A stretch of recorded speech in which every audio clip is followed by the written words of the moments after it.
What? And question. Oh, sure. Now after the break. Sure, now. Yeah. Would you define sadness as a negative state of mind? Depends. Yeah, depends. That's the answer to all questions, really. Depends. Often it's associated with attachment, but it doesn't always have to be. But often it is, and so when it's associated with attachment, then it's negative. Yeah. But yeah, it's one of those that it's... So sadness, when you are sad, you are kind of suffering. Yeah. It's not happy. Yeah, absolutely. So, Absolutely. From the common sense of what you just showed us, negative state of mind.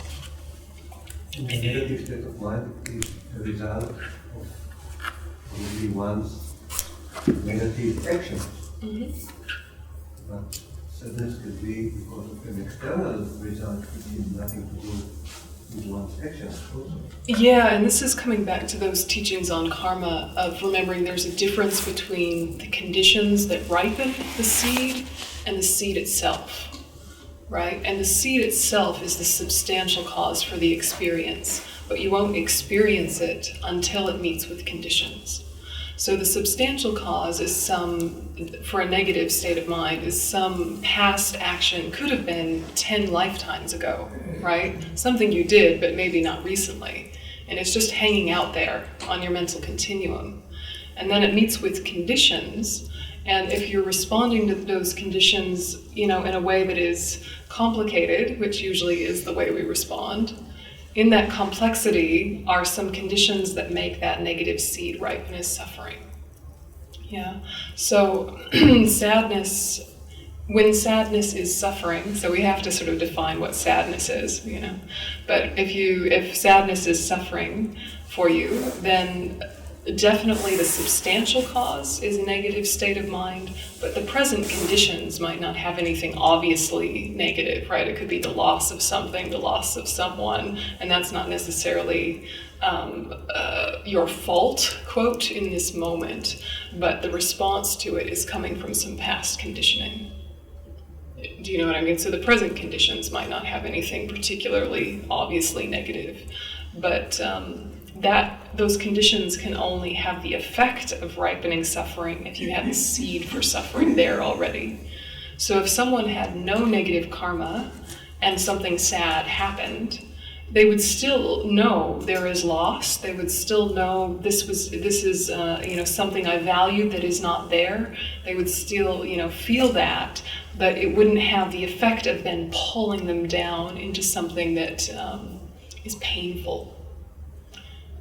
Yeah, so it's not like it wouldn't be felt or experienced or valued or something. It's that it wouldn't have then that extra component of pain. It still would be sadness. It depends how we define sadness, right? Okay. Yeah, it depends how we define sadness. And in Buddhism, we don't use the word sadness. We use lots of specific terms that in English or in lots of other languages we could say, oh, that's a type of sadness, that's a type of sadness. But it's kind of too broad a term in a way.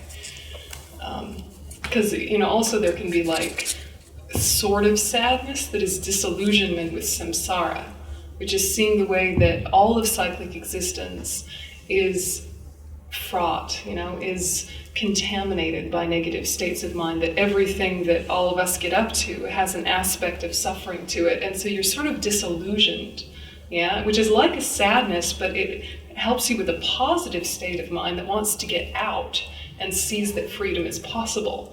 So it's kind of like helpful sadness. Yeah, so your mind's not brought down by it, but it's seeing a difficult situation for what it is. But it doesn't have that effect of pain. So the word sadness is tricky. If you take the example of a very high training practitioner, a very high practitioner that loses his lama, and he would cry for days, right? We've seen that in movies. And I think even Lama Zopa, not Lama Zopa, the one that visited me. Oh, Geshe Zopa, yeah. Geshe Tenzin Zopa. Yeah. I think when he lost his Lama, we saw it in the movie, he was was crying, like. Yeah. This is sadness, right? Well, who can say? Sadness. We actually can't say that for sure, because also the lamas will show the aspect of normal human emotions to be relatable to us, To be right? Relatable to us so that we can engage with them. So the state of mind of someone like Geshe-la, it's very hard to say. He could be a Buddha, he could be a Bodhisattva, he could be a regular person with a good education. We can't tell, right? But what we can tell from our own side is that's what we need to be looking at, is our own personal experience. So we just have to manage a little bit our reactivity, because there's a cultural assumption that if you don't express grief, and if you don't show that it's painful to lose someone, that means you didn't care about them. That means you didn't value them. And that is an unnecessary association.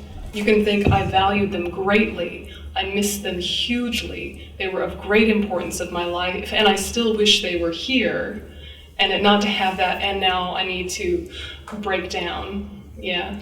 Those are two separate things that we're just used to linking. Are you suggesting he faked that for us? Are you suggesting he faked that for us? We don't know. I don't know. I'm not saying faked. I'm saying we can't tell. You can only ask yourself, right? What is going on for you. But the fact that he showed the aspect of sadness might have been some kindness to us to be relatable, or he might have actually experienced sadness. We can't assess someone else's state of mind, right? We can't know. Yeah. When he was Yeah, here, we can't know. when he was here, then somebody asked the same question, him. And he said that, yes, that today he doesn't feel sadness, you can call it, but at that time, he was really sad. Yeah. And he said, I I did was say weak. that sadness is a delusion, So you have to be ultimately. negative in that essence. And that was hard for some. Yeah, it's confronting, right? Yeah, so I mean, if you ask me when my teacher dies, will I be sad? Yes, I'll be sad. I'm a regular person, of course. But the degree to which that causes me pain is not the fault of him going, right? What is a better way to respond to the loss of him is to live in a way that would make him happy about the effort he put into me, right? All of the effort he put into trying to educate me and get me to stop being such a crazy creature, right? To live up to all of the effort he put in, that would be what he would want, right? So proving that I loved him and proving that I cared about him by showing huge acts of grief. For him, he'd be like, oh, have I taught you nothing? Right? Right? But that doesn't in any way mean that it's not going to be heartbreaking when he goes, right? And I lost one of my greatest teachers a couple of years ago, and it was quite a shock, but also when you're connected on these deeper levels, it kind of feels like, oh, now he's not trapped in a body anymore, now he's everywhere. It sort of felt like with Chöden Rinpoche when he passed. So, our responses start to change when we work with our mind in this way. It doesn't happen overnight. It's not like one day ordinary responses, next day Buddha responses, right? It's a very gradual process. But my response to loss is definitely very different than it used to be. But it's in no way detached, in no way disengaged, it's detached. They're totally different. Yeah, being disengaged, no. Being detached, yes. And yet still, when my grandpa died, I cried, right? I was like, oh, grandpa, he's great, I love him. But, it's also, I don't have to prove that I love him by weeping about it every time his name comes up. Some cultures you kind of have to, right? Or else it shows that you didn't care, right? And then you get conditioned and think that it's necessary. It's really tricky, right? So just kind of like be a scientist about it. Yeah, be a scientist about it, a little bit of space. And if you're having your ordinary human response of huge epic grief, waves of grief, be nice to yourself. Of course you do. Of course you do. It's normal. But just because it's normal doesn't mean it's necessary. Right? It's normal because that's what you've been doing so far, right? So of course, totally normal. And being with that response also helps you when you meet other people going through it, right? Really helps you have empathy. So, don't have a punishing attitude towards yourself for responding like a regular human, right? But know that just because it's normal doesn't mean it's necessary. So the next round, you might approach differently. Because don't worry, there will be more losses, right? There will be more opportunities to respond differently. That is the nature of samsara, right? In every meeting there will be separation. That's part of the reason we want to get out of this mess. Yeah, it has a built-in sad maker, right? Right in the whole deal. Yeah. Yeah, so, be gentle as you explore these issues, but do explore them with some non-reactivity to see if there's a different response possible. Yeah, I don't know if that helps. Do you want to ask a follow-up? Processing. How would you name this meditation that we just did? This is close placement on feeling, in particular, selflessness. Do you have that on MP3? Maybe a line or two. It's the selflessness of We feeling. will have it. We will have it. With your help, we will have it. Selfishness of feeling. Okay. Not the tricky one. It is a tricky one. That was the tricky one. Now you're done. Now it's easy meditation. We're just doing love and light. It's going to be great. Right? Because we don't want to be all stirred up before bed and not be able to sleep. Right. So we're going to do just compassion in a barely analytical way, right? With some Om Mani Padme Hum mantras. So if you like to chant along, you can, and if you like to just listen, you can just listen. But that's what's going to happen next. Ready?